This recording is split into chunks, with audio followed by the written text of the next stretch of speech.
오늘 읽은 말씀으로 고난의 자리에서 누리는 은혜라는 제목으로 하나님의 말씀을 전하겠습니다. 오늘부터 고린도후서 말씀을 듣고자 합니다. 사도 바울이 고린도 교회에 보낸 편지이지요. 바울이 쓴 여러 서신들이 있지만 그 중에서도 개인적인 감정이 가장 많이 드러나는 편지라고 할 수 있습니다. 고린도후서를 읽어보면 사도가 단지 논리적으로만 말하지 않고 가슴으로 호소하고 눈물로 설득하는 장면들이 자주 등장합니다. 한 사람의 사도가 흔들리는 교회를 품고 얼마나 애태웠는지 생생하게 볼 수 있죠. 당시 고린도 교회 안에는 급작스러운 상황의 변화가 일어나고 있었습니다. 2000년 전 이 고린도라는 도시는요, 지리적으로 동쪽과 서쪽에 두 개의 항구를 끼고 있어서 상업적으로 매우 부유한 도시였습니다. 바다를 끼고 물자가 오가니까 사람도 몰리고 돈도 몰렸죠. 또한 올림픽 다음으로 중요했던 이스무스라는 대회가 있었는데요, 2년마다 열렸기 때문에 이 고린도는 항상 활기가 넘치고 사람들로 북적거렸습니다. 오늘 우리로 치면 아시안 게임이 인천에서 2년에 한 번씩 계속 열린다고 생각하면 되겠죠. 하지만 이와 같은 화려한 겉모습 뒤에는 번영에 대한 과도한 자신감, 신분 상승을 향한 끝없는 욕망, 세속적인 성공을 지향하는 가치관이 팽배해 있었습니다. 이러한 세속적 가치관은 교회 안으로도 흘러들어왔죠. 그래서 성도들 중에는 자신의 지도자를 영적인 차원이 아니라 외적인 명예와 능력, 배경, 언변의 탁월함, 이런 것들로 평가하는 자들이 생겨났습니다. 그들의 눈에 고난을 겪고 매맞으며 헐벗은 이 바울의 모습은 사도로서의 자격이 부족해 보였겠지요. 그런 이유 때문에 고린도 교회 안에는 바울에 대한 부당한 요구와 공격이 끊이지 않았습니다. 그런데 그 공격은 단순히 바울 개인에 대한 비난이 아니죠. 결국 복음 자체를 흔드는 일입니다. 왜냐하면 십자가의 복음은 본질적으로 고난의 길을 지나 영광으로 이끄는 복음이기 때문입니다.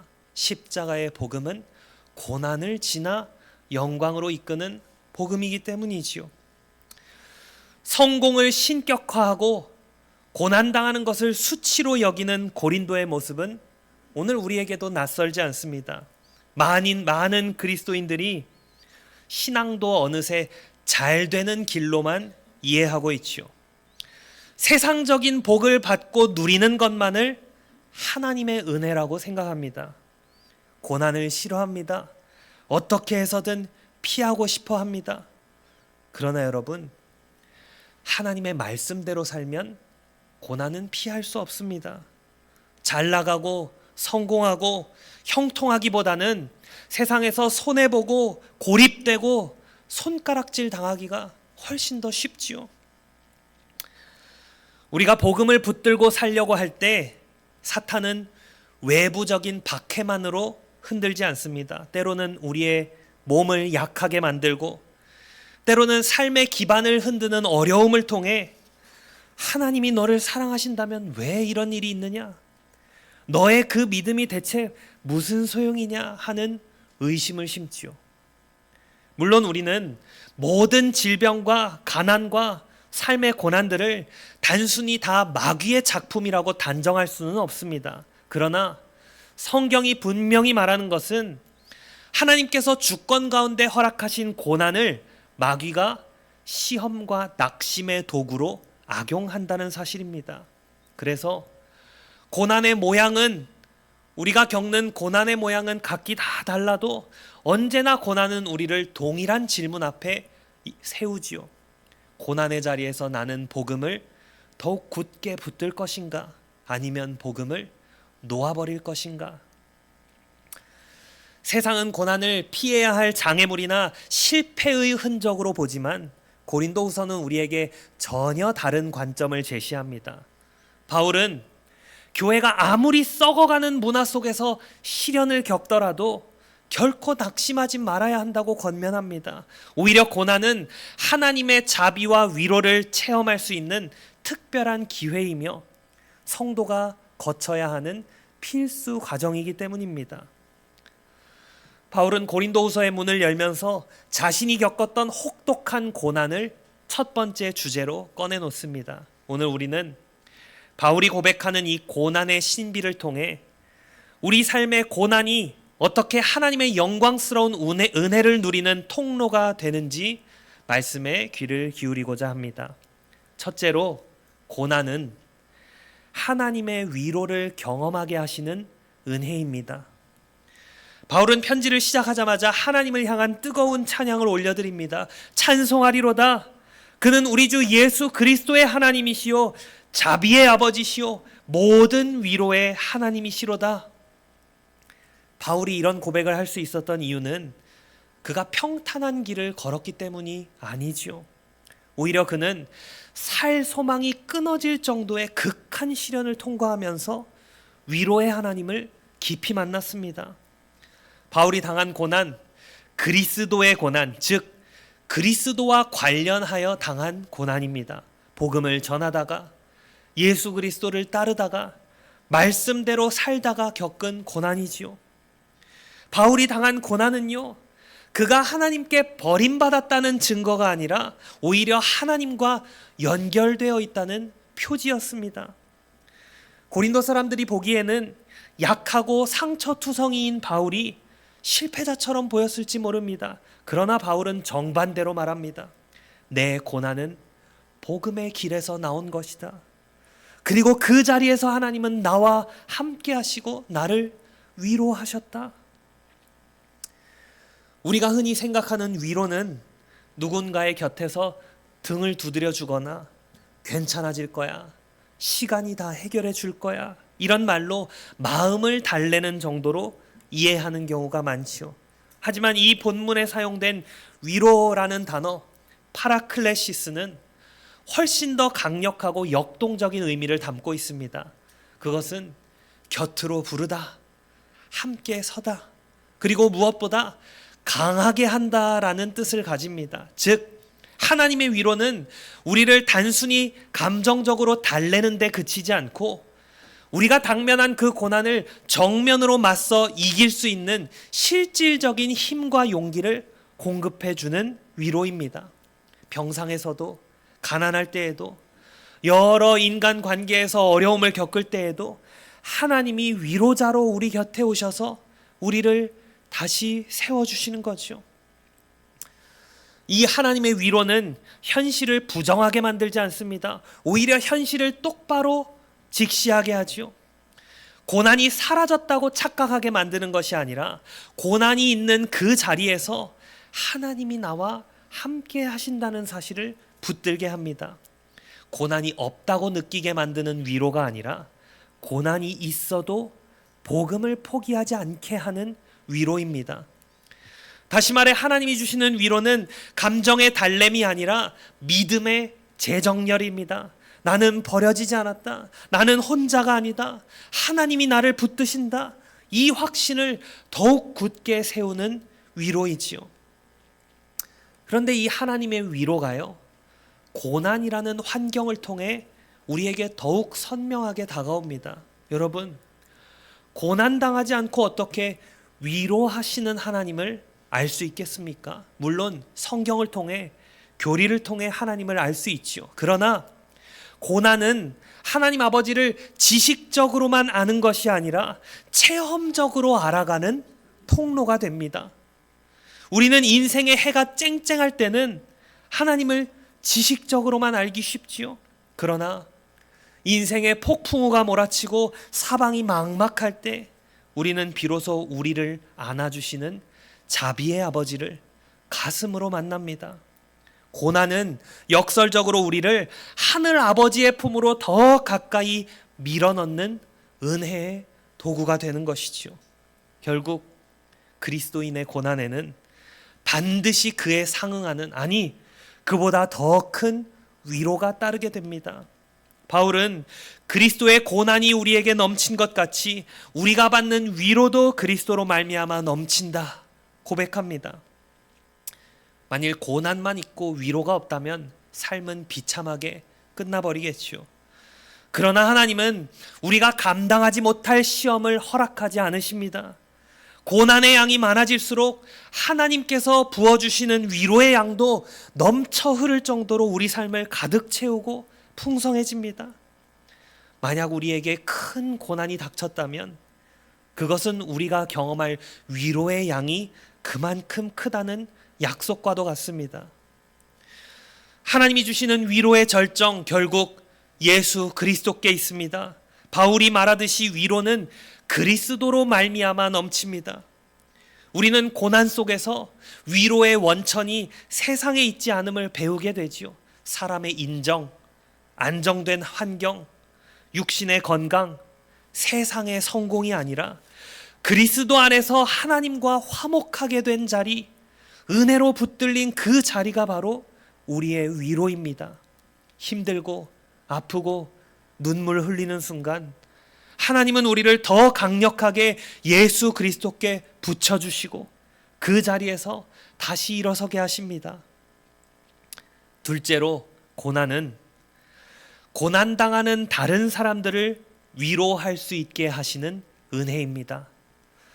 하나님이 우리에게 위로를 부어주시는 목적은 단순히 나 혼자 평안을 누리는 것이 아닙니다. 그 이상의 분명한 목적이 있습니다. 우리의 모든 환난 중에서 우리를 위로하사 우리로 하여금 하나님께 받는 위로로서 모든 환난 중에 있는 자들을 위로하게 하시는도다. 하나님은 우리를 위로받은 사람을 넘어 이제 다른 이들을 위로하는 사람으로 세우기를 원하십니다. 그 일을 위해 고난의 경험은 필수이지요. 남을 위로할 수 있는 실질적인 권위를 부여받기 위한 과정이 바로 고난입니다. 누군가 시련을 당했을 때요, 고난을 전혀 모르는 사람이 건네는 위로의 말은 차갑고 피상적으로 들릴 수도 있습니다. 지식적으로는 옳은 말일 수 있으나 그 말에는 영혼을 울리는 힘이 부족합니다. 말이 틀려서가 아니라 그의 삶이 와닿지 않기 때문이지요. 그러나 깊은 아픔을 겪고 하나님의 위로를 받아 일어선 사람이 건네는 위로는 차원이 다릅니다. 고난을 당해본 사람이 다른 누군가를 위로할 때 거기에는 설명할 수 없는 깊은 영적 울림과 형제애가 담기는 법입니다. 우리가 겪은 환난은 훗날 누군가의 눈물을 닦아주기 위한 하나님의 일종의 학위 과정과도 같습니다. 하나님은 우리에게 고난의 자리를 통과하게 하심으로 그 자리에 있는 다른 사람들을 품을 수 있는 사람으로 우리를 빚어가십니다. 고난 중에 하나님의 위로를 경험하고 나는 은혜로 살았습니다, 은혜로 견뎠습니다, 은혜로 이겼습니다 라는 고백이 생기면 그 위로가 누군가를 살리고 힘이 되죠. 그래서 바울 사도는 내가 하나님께 위로를 받았다 해서 멈추지 않고 그 위로로 너희를 위로한다, 여기까지 나아갑니다. 성도의 고난과 인내는 공동체 전체를 견고하게 세우고 살리는 힘이 됩니다. 바울은 자신이 환난을 당한 것이 고린도 교회의 위로와 구원을 위한 것이다 당당하게 고백합니다. 바울의 고난이 복음 전파의 통로가 되었을 뿐만 아니라 고난을 대하는 그의 성숙한 태도가 공동체에 큰 영감을 주었기 때문이지요. 우리도 교회 안에서 종종 이런 장면을 봅니다.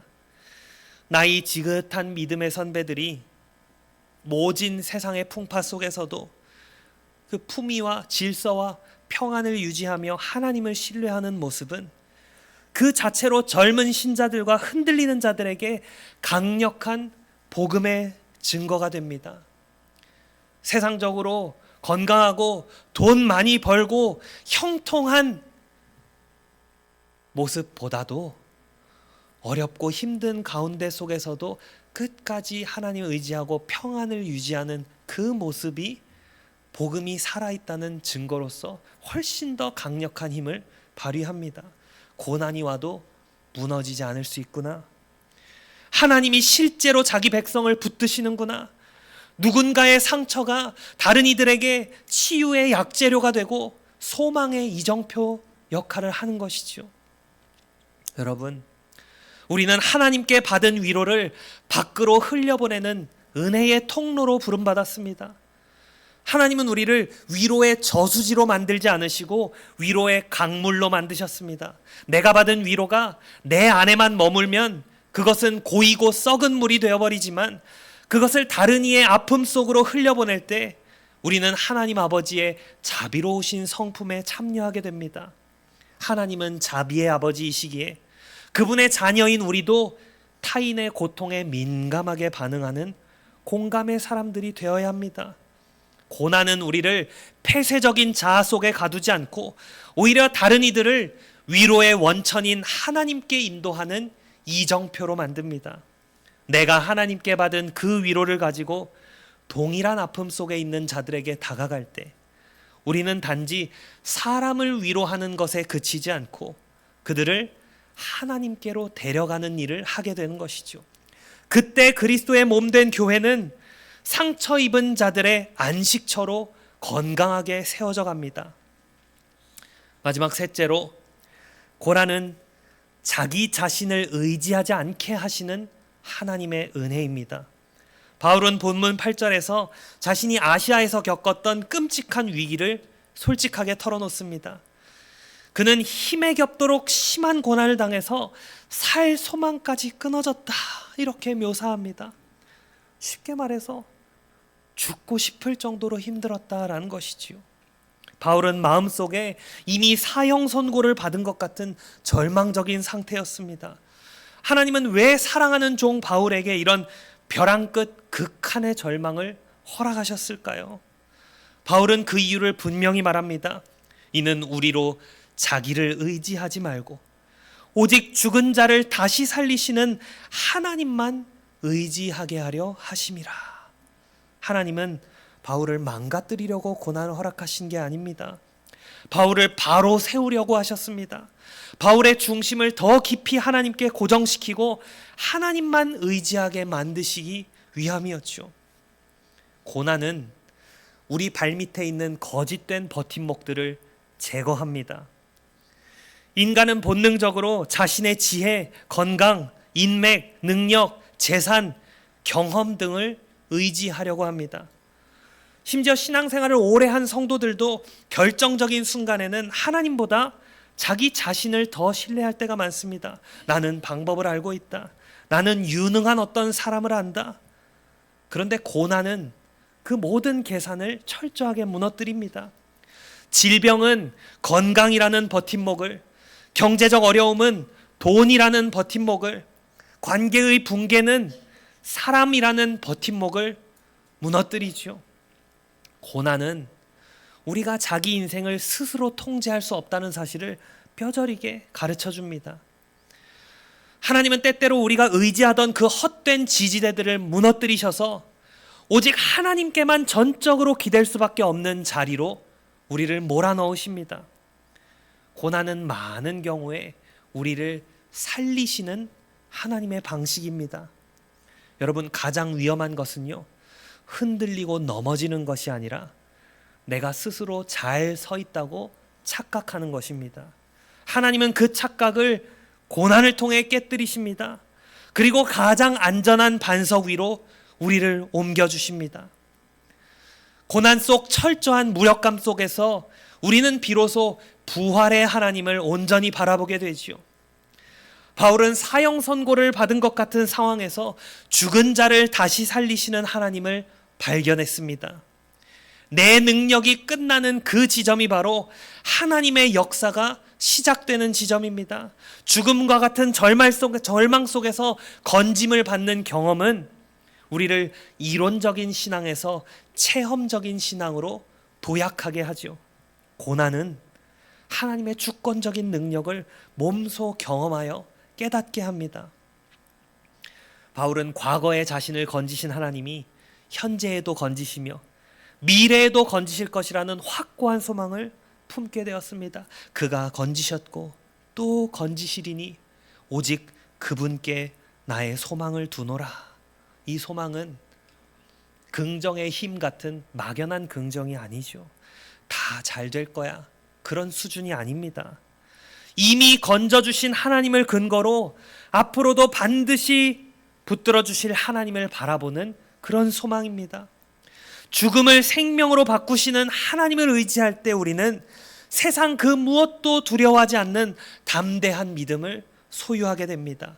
이 믿음은 우리를 홀로 두지 않고 기도를 통한 공동체의 연합으로 이끌지요. 바울은 자신의 구원을 위해 고린도 교인들에게 기도를 요청합니다.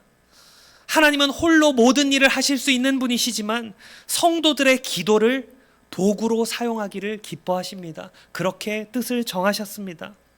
오늘 본문에 많은 사람의 기도라는 표현은 문자적으로 번역하면 수많은 얼굴들이 하나님을 향해 들려있는 모습을 묘사하는 문장입니다. 고난은 사람을 자기 안에 가두어 두기 쉽습니다. 그러나 그 고난을 은혜로 깨닫게 되면 사람들은 교회로 향합니다. 공동체로 향합니다. 기도해 주십시오. 함께 붙들어 주십시오. 이것이 교회의 건강함입니다. 기도는 우리의 무능함을 인정하고 하나님의 전능함에 우리 자신을 맡기는 행위입니다. 고난을 통해 성도들은 서로의 기도가 얼마나 절실한지를 깨닫고 한몸된 지체로서 더욱 끈끈하게 결속되지요. 그렇게 드려진 기도의 응답은 결국 수많은 사람들의 감사와 찬양으로 이어져서 하나님께 영광이 되는 겁니다. 말씀을 맺겠습니다. 오늘 우리는 고난 속에 감추어진 하나님의 은혜를 살펴보았습니다. 바울이 그토록 당당하게 자신의 고통, 자신의 약함을 드러낼 수 있었던 이유는 그가 십자가의 비밀을 알았기 때문입니다. 우리가 믿는 예수 그리스도가 누구이십니까? 그분은 우리를 위해 비교도 할 수 없는 고난과 지옥의 고통을 친히 담당하신 분입니다. 그분은 십자가라는 가장 처참한 고난을 통해 부활이라는 가장 위대한 위로, 영원한 위로를 우리에게 선물해 주셨습니다. 바울이 그리스도의 고난에 참여하는 것을 기뻐했던 이유는 그것이 곧 그리스도의 생명과 그리스도의 위로에도 참여하는 길이라는 사실을 믿었기 때문입니다. 우리가 고난당할 때 주님은 멀리 서서 구경만 하시는 분이 아닙니다. 그분은 우리와 함께 고난을 겪으시며 우리를 영광의 자리로 인도하십니다. 우리의 상처를 누구보다 잘 아시는 주님께서 지금도 여러분의 손을 붙들고 계십니다. 우리를 단지 버티게 하시는 것이 아니라 믿게 하시고 의지하게 하십니다. 사랑하는 성도 여러분, 지금 여러분이 지나고 있는 고난의 터널, 모양이 다 다르겠지만 아무짝에도 쓸모없는 나쁜 일이 아닙니다. 그것은 하나님의 정하심 속에 있는 은혜의 시간입니다. 여러분을 하나님의 위로로 채우시고 다른 사람들을 살리는 위로자로 빚어가시며 오직 하나님만 의지하는 거룩한 백성으로 빚어가시는 하나님의 정교한 손길입니다. 하나님은 결코 여러분을 버리지 않으십니다. 오히려 그 고난의 한복판에서 여러분을 가장 깊이 안아주고 계십니다. 그리스도의 고난이 우리에게 넘친 것 같이 우리가 받는 위로도 그리스도로 말미암아 넘치는도다. 이 역설적인 신앙의 고백이 여러분의 삶의 실제가 되기를 축복합니다. 모든 시련과 고난이 지나가고 오직 기쁨과 즐거움만 가득할 그 영광의 날을 바라보며 오늘도 우리 주 예수 그리스도 안에서 넉넉히 승리하시기를 주님의 이름으로 간절히 축원합니다. 아멘.